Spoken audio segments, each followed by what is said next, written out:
Ha dato un timing anche per quanto riguarda l'ospedale di Padova, tra un anno si può avviare la gara? Sì, direi di sì, io spero anche un po' prima. Considerate che ho ereditato un progetto che era a vuoto spinto, non c'era nulla, c'era solo una montagna di chiacchiere e basta.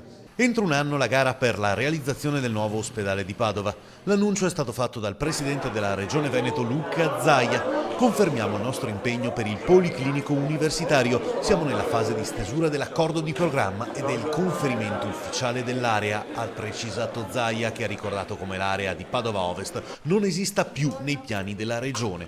Dopo la stesura dell'accordo di programma ci sarà la relazione dell'advisor per la scelta della modalità di finanziamento e poi, subito dopo, l'avvio dell'iter ufficiale della gara. Sulle modalità pubblico, project misto, Zaia non si sbilancia. Abbiamo accantonato 150 milioni di euro, dice il governatore, e poi c'è anche la BEI da tenere in considerazione.